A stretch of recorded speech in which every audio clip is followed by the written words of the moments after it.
anzathu ndipo muli ndine chimwemwe kujaliwa kumapoyamba nayi mitu ya nkhanizi. Boma latsala ndi mboni ziwiri pa mlandu oti Chisale anaba certificate ya form 2. Sukulu ya sekondari ya Dzenza ayamba kuikonza patadutsa zaka zisanu ndi chimodzi. Mulipoti lathu lapadera sabata ino midzi yokwana 19 m'boma la Lilongwe ikupulumukira mango pomwe njala ya mnanu yayala mphasa. Ndipo mu nkhani za masewero kuimbira nzika amusankha kuti akayimbire nawo mpikisano wa matimu onse apa dziko lapansi. Tili ndi izi komanso zina zambiri, khalani pomwepo.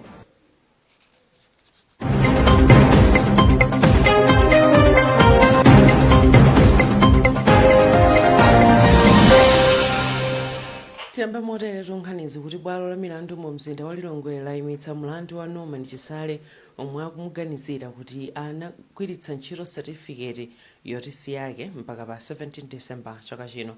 Bwalo latsala ndi mboni ziwiri kuti zionekere pa bwaloli pomwe zinayi zapereka kale. Zomwe ndi bungwe lolembetsa mayeso la MANEP, asukulu yomwe ankaphunzira Chisale, nthambi ya asilikali ankhondo ndi mwini certificate iyo. Mneneri wa nduna yona zachilungamo Pirirani Masanjala wati akukhulupirira kuti amaliza kumva mlandu pa 17 December. Catherine Banda walemba ripoti. Lachisanu mboni zitatu zinapereka umboni omwe ndi mphunzitsi wamkulu pa sukulu yomwe Chisale ankaphunzira, mkulu wa bungwe lolembetsa mayeso a MANEP Gerald Chiunda ndi mkulu wa nthambi yolemba ntchito asilikali ankhondo. Chisale akuyankha milandu itatu yomwe ndi kuopseza, kugwiritsa ntchito dzina la mwini wake ndi kupereka uthenga wabodza kwa olemba ntchito mboma. Chisale anamulemba ntchito ya usilikali mchaka cha 1996 ndipo akumuganizira kuti anagwiritsa ntchito certificate ya Princess Hiwa kuti yamulembe ntchitoyo. Mlanduwu awuyimitsa mpaka pa 17 December chaka chino, ndipo mneneri wa unduna ona zachilungamo Pirirani Masanjala wati ndi okhutira ndi momwe mlanduwu ukuyendera. Chiyembekezo chathu nchonena kuti mboni zomwe zitabwerezo zikazabwera pa 17 ifeyo monga ozenga mlandu tizakhala tikumaliza kesi yathu tsiku limene lolo. Iwo cholinga chawo monga mboni zonse zomwe zimenena kubwera zapereka mboni zotithandiza ifeyo kuti milandu yomwe tazikwazinga milandu achisalewo ikhale pa standard yomwe malamulo amafotokozera. Monga mudzi wa ife tinazenga ndi milandu itatu yokhuzana yo ndi certificate komanso nthawi inaso anazamuopsezaso omwe anakabwera wakadandala wa polisi. So cholinga chathu chonena mboni ziwiri zikabwera kumapetozo zikhale kuti zikumalizisa umboni omwe onse ofunikira kuti iwowo apezeko kuti ndi olakwa. Oyimira oyankha mlanduyi Chance Gondwe wati ndi okondwa kuti mlanduwu ukuyenda mwachangu. Oyuluza mlandu Shailene Chirwa ndi yemwe akumva mlanduwu. Mmalamwa Rainbow ndine Catherine Banda. Ndito boma latiliyamba kumanganso zipinda zogonamo ophunzira ya sekondari ya Dzenza mu mzinda wa Lilongwe zomwe zinapsa zaka zoposera zisanu zapitazo. Ophunzira okwana 150 akhala akugona mu holo ya sukuluyi kutsatira kulephera kwa boma kukonzanso zipindazi. Mphunzitsi wamkulu pa sukulupa Charles Kaito akukumbukira kuti nyumbazi zinapsa ndi moto wa magetsi mchaka cha 2014.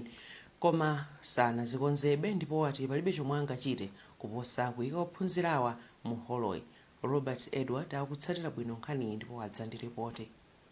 Zomwe zimabwera mutu mwa aliyense akamva kuti holo ya pasukulu ya sekondari ndi za msangulutso kapena msonkhano wa ana asukuluwo. Komatu pa Dzenza sekondari mu mzinda wa Lilongwe, holo ndi malo ogonamo anyamata kuyambira zaka zisanu ndi chimodzi zapitazo, omwe moto wa magetsi unaotcha nyumba zogonamo ana asukulu pa sukuluyi. Mpaka pano nyumba zogonamozi sanazikonze, zomwe zikupangitsa anyamata 150 kugona mu holoyi yomwe mulibe malo osambiramo komanso chitetezo kamba kuti mpandanso pa sukulupa sonamalizidwe. Mphunzitsi wamkulu pa sukuluyi Charles Kaito akukumbukira kuti umu ndi mmene zakhala zikuchitikira kwa zaka zisanu ndi chimodzi tsopano. Mavuto alipo, mahostelo anapsa 2013 2014 ndipo papita fupi zaka 7. Awo nduna za maphunziro akudziwa nkhani chifukwa kulakuwa mabwera ngakhenso APS amene anachokawo akuidziwa ndithu. Analonjeza makolo kuti akonza mahostel koma mpaka pano sakukonza. Sukuluyi ili ndi ana 566 ndipo atsikana alipo 230, koma 40 mwa iwo akugonanso mchipinda chosungiramo zipangizo zoyezera pophunzira za sayansi. Komabe kamba ka COVID-19 atsikanawa omwe amagona awiri pa bedi limodzi anawasuntha ndipo laboratory inali njira yokhayo. Kuchokera nthawi imeneyo zimayenda ndithu bwinobwino samagona kwina kulikonse kumakhala ku mahostel konkuno ifeyo amagona awiri. Ndiye ndikubwera kwa COVID-19 kundu kumene kwapangitsa tsopano zinthu kukulira vuto licha limene tachotsa kuti nangasiya kuti COVID-19 pazikhala ka distance, ka social distance, ndiye anasanga magona awiri pa bedi. Ndiye tachotsa kumene kucha kuti anoti magona awiri ndiye tipeze njira ina yoti anathu magona kwina, ndipo ndiye napeza njira ya kuholo kuti azigona kwa muholo kuti azigona mmodzi ukonso kuholo azigona mmodzi. Lloyd Joseph ali mu form 2 pa sukulupa ndipo amagona kumalo oyenera kugona ana asukulu usukulu zogonera komweko asanamusamutsire kuholoyi. Iye akuti moyo ukuvuta kuno. Tiyambire pamene tikugona muholo ngati mavuto amene tikukumana muholo muja ndikuone kuti tikumagona kuone kuti pamatresone kuti osajikizana ndezi makhazi one kuti ndizovuta zone kuti likhale kuti mobe muja mmakha kuti muli chifumbi chambirimbiri pamene nthemere tinkagona ku mahotel tinkagona pa mabedi one kuti zimakhazi ori ndizophweka kuti titakhala kuti tofoti kwa zimu muja mmakha kuti clean ili bobo. Pomwe amachita misonkhano yokopa anthu pa chisankho cha mtsogoleri wa dziko changopitachi, mtsogoleri wa dziko lino Dr. Zam'Chichewa adayimako pa sukuluyi pomwe mafumu anamuuza mtsogoleriyu za mavutowa. Mneneri mu nduna wa zamaphunziro Chikondi Chimala wati nyumba zogona mozi ayamba kuzimanga mwezi wa Januwale chaka chammawa. Zaka zisanu kapena kupitirirapo zadutsa tsopano nyumba ino imene ni hostel ya anyamata kuno ku Dzenza Secondary School sinakonzedwe, itawutchedwa ndi moto. Chimene chinachitika adatenga anyamata ena amene amagona muno ndi kuwayika muholo. Koma chifukwa choti adayimitsanso masewera ndi zina zote chifukwa cha COVID-19, ana ena akumatha kutuluka pano kumapita kunja ngakhale skulu ino ili yogonerapo mpano chifukwanso chakuti mpanda ndi osamalizika. Maloma Rainbow, ndine Robert Edward. Lero minibasi zambiri ziyamba kupezeka pansewu kutsatira mgwirizano omwe bungwe la MOAM likuchita ndi kampani za insurance komanso kugulitsa matayala potsitsa mitengo. Mwezi watha kampani ya insurance ya Liberty inatsitsa insurance ya minibasi ndi 20 wacha pa 100 iliyonse, ndipo pano mlembi wa MOAM Coxley Kamange wati kampani yogulitsa mataya ya Dunlop yatsitsanso matayala kwa mamembala onse a MOAM. Pano mneneri mu nduna wa zamtengatenga James Chakwera wati boma likuwunikabe pamwe lingayankhire pempho la MOAM pa nkhani za misonkho pomwe pano akunyamula anthu 5 koma akukhomera misonkho ya anthu 16. James Kachepa ali ndi ripoti. Pomwe ululu wa COVID-19 ukupitira kusautsa magawo osiyanasiyana, bungwe la Minibus Association of Malawi MOAM latilaona kuti maminibasi ena ambiri sakupezeka pansewu, mwazina kamba kolephera kufikira zina mwazofunikira. Mlembi wa bungwe la MOAM Coxley Kamange watchulapo vuto la kuchepetsa chiwerengero cha okwera basi kufika pa 8 pomwe msonkho udakali pa chiwerengero cha okwera basi 16 ngati limodzi mu mavuto akuluakulu. Pambali podandaulira boma pa vutoli, bungwe la MOAM linayambanso ntchito yofikira abwenzi ena pofuna kuthandiza gawo la minibus. Pano Kamange wati bungwe lake likuchita bwino kufikira magawo osiyanasiyana kuthandiza bungweli. Mwezi watha Liberty Insurance inasisa insurance ya minibasi ndi 20%, ndipo pano kampani yogulitsa mataya ya Dunlop yasisa matayala kwa mamembala onse a MOAM. Amene timakanika kukhoma insurance pakali pano anthu ayamba kukutani kumakhoma insurance. Komanso tini mwayiwinanso tinagwirizananso ndi a Dunlop mitengo ya matayala amene matayala special onyamulira anthu akuti pa chisungu commercial tires atitsisiranso ndi 20%. Koma mneneri ku nduna wa zamtengatenga James Chakwera wati boma likunikirabe pamomwe lingayankhire pempho la MOAM pa nkhani ya misonkho pomwe pano akunyamula anthu 8 koma kukhoma misonkho pa mulingo wa anthu 16. Maloma Rainbow ku Blantyre ndine James Kachepa. kumbukiranitu kuti mukuonera nkhani pano pa Rainbow. Khalani pomwepo ife tikupatsirani zina zambiri tikabweranso.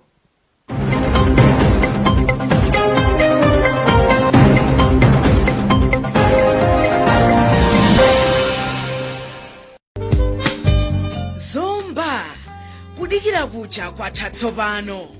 Inde zimene mwamvazo ndizoona. Katundu wapamwamba mwakhala mukumudikirira uja akupezeka chifukwa Craig Hardware and General Suppliers yafika mu mzinda wa Zomba tsopano. Gulani katundu wabwino koma otsika mtengo monga zipangizo zomangira nyumba, zipangizo za ulimi wa nthirira, zovala zodzitetezera pogwira ntchito, katundu wa magetsi. Mwachidule tingoti ku Craig Hardware and General Suppliers kuli katundu wa maina odziwika bwino komanso wa original yemwe simungampenzenso kwina kulikonse. Kodi ndi chani chimene ku Craig Hardware kulibe? Ikakhala nkhani ya katundu wapamwamba mu Craig Hardware and General Suppliers, pokapo ndesiti maphweketsa. Craig Hardware and General Suppliers ku Zomba ili pafupi ndi banja la mtsogolo moyang'anizana ndi mzikiti. Mukhoza kutifikira pa manambala awa 099 429 0113 kapena 099 221 2163 kapenanso pa 0880382623. Mukhozanso kutipeza pa email craighardware1@gmail.com.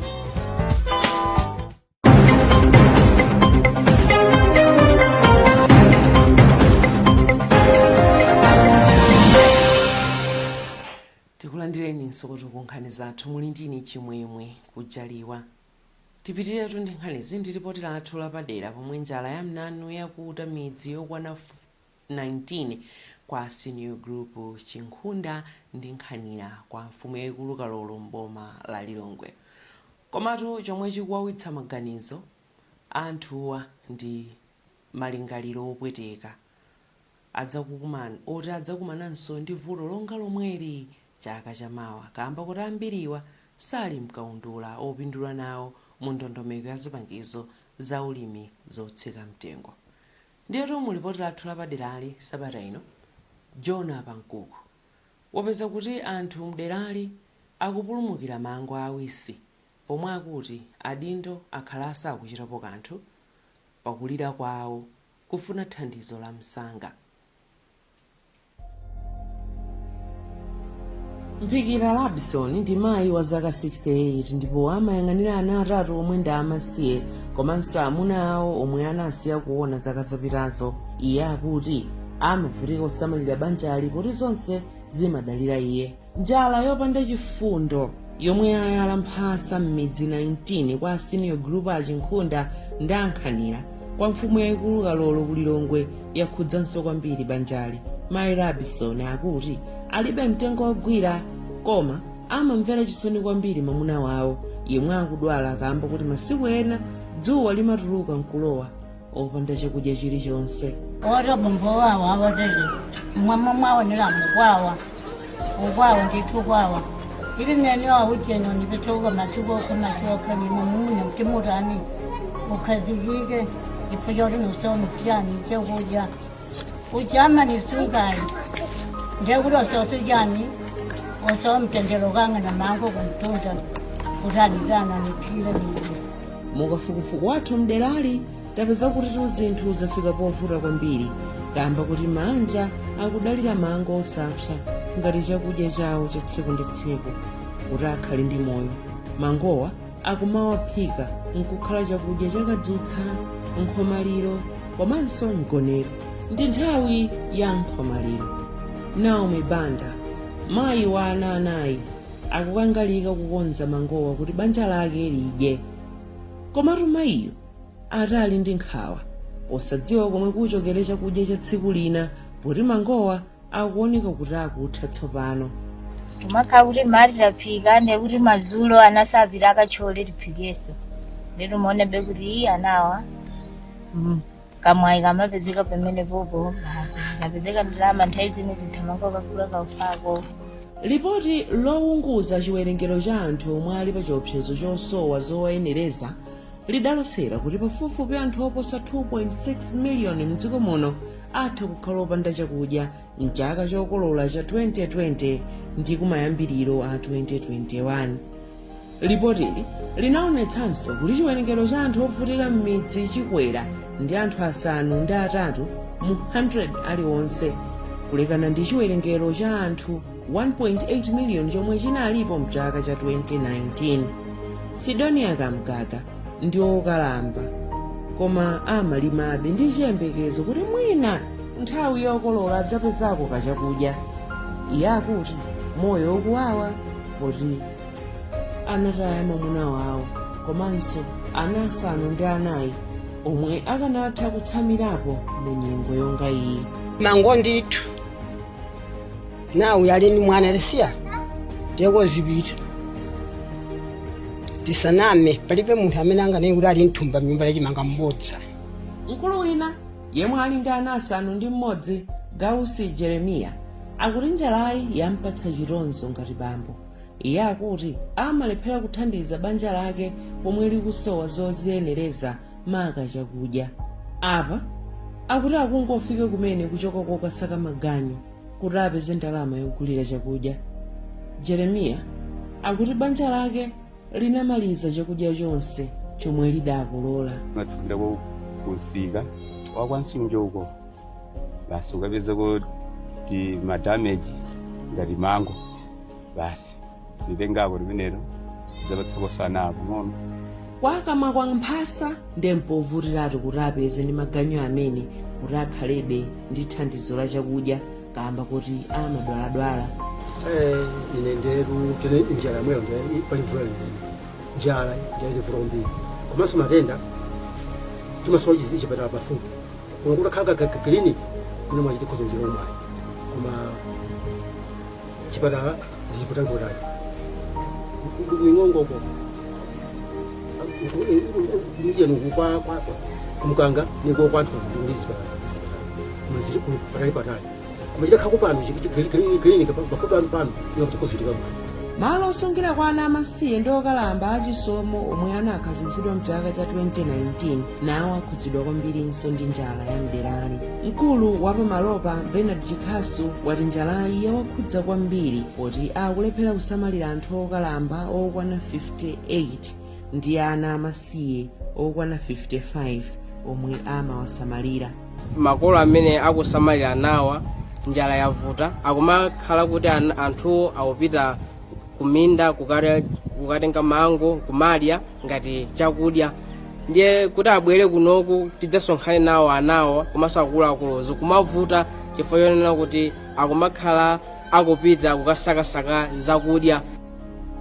Phungu wa nyumba ya malamulo mdera lakummwera kwa Mapuyu Esther Kathumba wavomereza za vuto la njalali koma akuti vuto ndi chipani cha DPP chomwe chinalephera kuyika miyoyo ya Malawi patsogolo. Komatu Kathumba akukhulupirira kuti njalayi itha pofika chaka chamawa mnyengo yokolola kutsatira ndondomeko ya zipangizo za ulimi zotsika mtengo yomwe inalandira ndalama zokwana 160 billion kwacha mu ndondomeko ya zachuma ya chaka chino kufikira mkatikati mwa chaka cha 2021.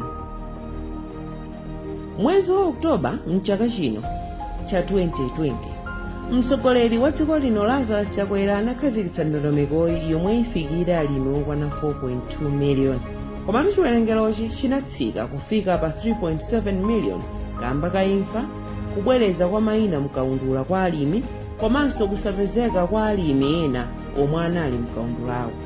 Chakwera adanenetsa kuti nkhani ya njala chaka mchaka ikuyenera itheretu ponena kuti palibe chitukuko chilichonse chingachitike ngati anthu ali ndi njala koma pali mantha kuti vuto la njalali litha kuzasautsanso anthuwa chaka chamawa popeza ambiri mwa iwo akuti mayina awo adasowa mkaundulo wa zipangizo za ulimi zotsika mtengo ndipotu mafumuwa akuti ichi nchiyambi cha masautso ena kutsogoloku. Kunoku anthu ambiri adalembetsa komano pobwera kwa mayina pafumu adabwera ochepa zimene zichilusonyezera kuti amene apindule ndi ochepa osati ambiri. Vuto la njala lipitirirabe ndiye kuti miyoyo yathu ikhala pa chiopsezo ngakhale chaka chimene chikubweracho fandera anthu sakolola ochuluka. ndondomekoyi ndiyomwe boma latonse lakhazikikapo kwambiri pofuna kukwaniritsa zomwe lidalonjeza anthu pa nthawi ya misonkhano yokopa anthu pokonzekera chisankho kuti azidya katatu pa tsiku.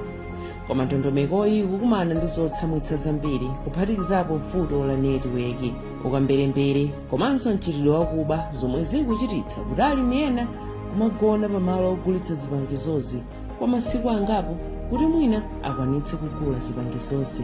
Mwachitsanzo ndi la Mulungu cham'mateni koloko usiku mdera la 24 m'boma la Lilongwe, amayi ndi abambo onse atuluka kupita kokasaka fetereza ndi mbewu zotsika mtengo. Abambo akuoneka kuti sali okonzeka kuti yankhula, koma amayi omwe tawapeza panja pa malo ena ogulitsira zipangizozi aonetsa kukhumudwa ndi momwe ndondomekoyi ikuyendera. Iwo akuti akhala masiku atatu tsopano akugona pano koma osalandira thandizo. ndaludilile bwepano sikukuzileza iwangona momwe lidakhalira pano kuragira mpondopondo pampano kandi amakosonkhumatha pompano ujeni takhala tikugona pano kufuwa chofuna fetereza otchipa mtengoyi. Lero ndi tsiku la namba la 5 tikugona pano kudikira fetereza yemweyo. Ndiye pano pakayama atigula kaya sitigula tikungokhabe ndi chiyembekezo kuti kayama atigula kaya sitigula ndoti mati kapanda sogula ndoti tani tigona. Kumwera kwa dziko lino boma la Mashinga, mfumu yaikulu Sitola yati midzi ya mafumu ake awiri sinalandire nawo makuponi mu ndondomekoyi. Vuto lilipo ndi limenelo, pali mafumu atatu amene akabalandira njala ndiye ili posepose kuno kwambiri ndi njala. Ndiponso ngakale siga imene ndalandira ine ndi anthu anga sikukwanira naye. Ndalandira siga ambiri ndi imene alili anthu anga ndi ambiri. Mkulu wa bungwe la alimi la Farmers Union of Malawi Jacob Nyilongo akuti ali ndi mantha kuti mfundo yofuna kukwaniritsa kudya katatu pa tsiku itha kukhala yovuta kukwaniritsa kuona ndi mmene ndondomekoyi ikuyendera. Mwina tangochita mwayi kuti mfula chaka chino yachedwa madera ambiri ngati boma linga pange sort out kusanga vuto la network limene lilipo ndi kusapezeka kwa makampani amene akasudwa ntchito yakuti agulitse fetereza mtimbewu ngati angapanga sort out pano mwina chiyembekezo chilipobe. Koma adindo ku unduna wa zaulimi akukana kutaya chiyembekezo pomwe akutsindikabe kuti ndondomekoyi ibala zipatso ndipo sakuganizanso za njira ina yolowa m'malo mwa iyi. Amapanga ndondomeko nthawi zambiri simumayina kuti mudzipanga ndondomeko yoti muonena kuti mukalephere ndi kuti palibenso chifukwa choti mupangisenso ndondomeko imeneyi. Mumafunika kuti inuyo mukhale ndi ndondomeko imene inuyo muli chikhulupiriro chonse ndi mphamvu zanu zonse kuti ndondomeko ikayenda iyi. Bungwe la mgwirizano wa mayiko pa dziko lapansi linaperekera kuti anthu pafupifupi 690 million ali mchilala kuyimira 8.9% pa chiwerengero cha pa dziko lonse. Chiwerengerochi chimachulukira pa chaka ndi anthu 10 million ndipo chimafikira pa 60 million mzaka zisanu. Bungweli linatinso dziko lapansi silikuchita bwino ku ntchito yothetsa njala pofika mchaka cha 2030. Kuonjezera apo, bungweli linati mavuto omwe alipowa akapanda kuthetsedwa chiwerengero cha anthu okhala mchilala chitha kufika 840 million nthawi yomweyo. President Chakwera wavomereza kuti ndondomeko ya zipangizo za ulimi yotsika mtengo ikukumana ndi mavuto, koma wati ndi khumbo lake kuti mavutowa athe. Iye anayankhula izi atakayendera malo ena ogulitsa zipangizozi ku mitundu mu mzinda wa Lilongwe. Ngakhale anthu ambiri athandizika aliponso ambiri koposa amene ngofunika athandizikepe. Koma kwa anthu okhala mdera la mfumu Chinkhunda ndi Nkhanira kwa Msundwe ku Lilongwe kaya kuli zipangizo za ulimi zotsika mtengo kapena ayi, nkhawa yawo ilipo kuti adya chani tsopano pamene njala ikupitirira kuwavuta mderali. Iwo apempha anthu akufuna kwabwino kuti awathandize. Angapeze chithandizo yothandiza nayo ningitholandira chimene chocho. Singalamule ndine kuti athandize ni mwakuti ayi. Panafunika chakudya chimene chingakonzedwe chifukwa zomwe atanena sitingachitola mwina kuti ayi mutipatse matumbo otera achimanga koma no thandizo likapezeka lingachepe limakhala thandizo kuti munthu malandira. ndondomeko ya zachitukuko yachiwiri yomwe maiko onse amatsatira imakamba zothetsa njala komanso kunyentchera pofika mchaka cha 2030 kuonetsetsa kuti anthu onse makamaka ana ali ndi chakudya chokwanira chaka chonse. Komwe tili kuno ana akupezeka ndi matenda akudza kamba kosowa chakudya mthupi. Malipoti okhudza thanzi mdziko muno akuonetsa kuti ana 23 mu 100 aliwonse amamwalira kamba kosowa zakudya mthupi. Koma ndizomvetsa chisoni kuti zipatala ziwiri mderali chaboma cha Nthondo ndi china chomwe si chaboma cha Child Legacy International zonse zili kutali. Anthu mderali amayenera kugwiritsa ntchito ndalama pafupifupi 3000 kwacha kupita ndi kubwera kuti apeze thandizo la mankhwala. Mzalizedi kumkwanga nkutali kwa Nthondo nkutali kolera panjingireni ni simpite mwana amankweza ako matiteni kokuzira. Mchaka cha 2007 dziko la Malawi linakwanitsa kugawirako maiko ena chakudya omwe anali pachilala kamba ka ndondomeko za zipangizo za ulimi zotsika mtengo yomwe mtsogoleri wakale wa dziko lino Malemu Bingu wa Mutharika anakhazikitsa. Dziko lino linagulitsanso chimanga chambiri ku bungwe loona za chakudya pa dziko lonse la WFP kuposa maiko ena onse mdera la kumwera kwa Africa ndi kukwaniritsanso kutumiza chimanga chochuluka mdziko la Zimbabwe. Kwa zaka makumi awiri banki ya dziko lonse ndi maiko ena ochita bwino omwe dziko la Malawi limadalira pachuma akhala akukakamiza dziko la Malawi kuti litsatire ndondomeko zomwe linakhazikitsa zokhudza kuchita malonda komanso kuti lithetseretu ndondomeko ya zipangizo za ulimi zotsika mtengo. Izitu zinali chomwechi ngakhale dziko la America ndi maiko ena akwa aluya amapereka zipangizo zotsika mtengo kwa alimi awo. Koma kodi ndondomeko oyi pansi pa utsogoleri wa achakwera isintha zinthu ndi kupulumutsa miyoyo ya nzika za kwa Msundwe ndi madera ena mdziko muno omwe akusautsika ndi vuto la njala padakali pano? Tinene kuti andale sapezapo pokololera omwe asanalime ngati momwe zidalili ndi ndondomeko ya FISI mu ulamuliro wa chipani cha DPP. Mwinatu nthawi ndi yomwe iweruze omwe nzika zadzaza ndi chiyembekezo.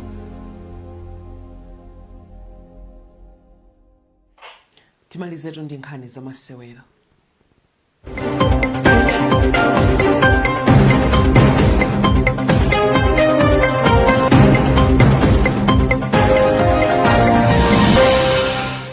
Katswiri oyimbira masewero ampira omiyendo mdziko muno Benedetta akuimbira nzika ali mgulu loyimbira okwana 19 ochokera m'maiko 15 omwe amu Africa omwe awasankha kuti akayimbire World Cup ya atsikana mchaka cha 2021. Mpikisano omwe uchitike maiko ako Australia ndi New Zealand. Ndiye tikuimbira nzika amusankhanso kuti akayimbire masewera a mpikisano wa Champions of African Nations CHAN wa chaka cha 2021 yemwe amayang'anira oyimbira mbungwe la FAM Maxwell Ntonga wati chitu ndi chinthu chapamwamba kwambiri kwa kuyimbira. Paul Kalaje ali ndi ripoti.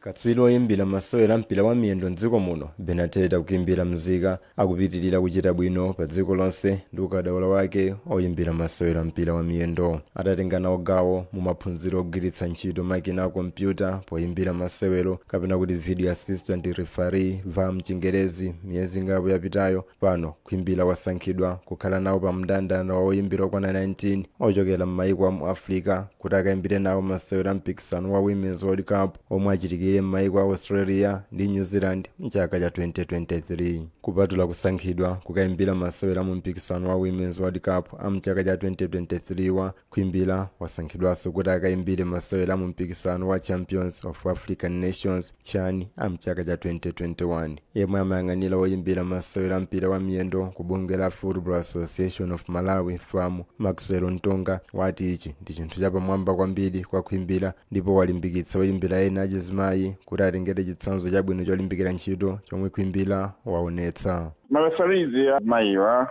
ayenera kutengerapo chithunzi chabwino kuchokera kwa Benedetta Kwimbira, chifukwa Benedetta Kwimbira panopo ifeyo ngati Malawi watika pamapu ndithu kuti tilinso ndi mayi amene ali ndi kuthekera kukayimbira Women World Cup Australia 2023. Apapo iyo ndi project imene iyeyo Kwimbira wasankhidwa kuti kuyambira panopo mpakano 2023 zonse zikamuyendera azakhala mmodzi mwa marefarizi okayimbira World Cup 2023 ku Australia. Kwimbira wayimbirapo mipikisano ya World Cup kawiri konse kuphatikiza kwa mchaka cha 2019 omwe unachitikira mdziko la France, mipikisano isanu ya Women's AFCON ndi Women's World Cup ya osewera osapyota zaka 20 mwa mipikisano ikuluikulu yomwe iye wayimbirapo. Malo mwa Rainbow ku Blantyre ndinepo Kalaje. Tinkhani tu imeneyo tafikanso kumapeto a nkhani zathu lero, koma tisanasiyane na insomitu yake.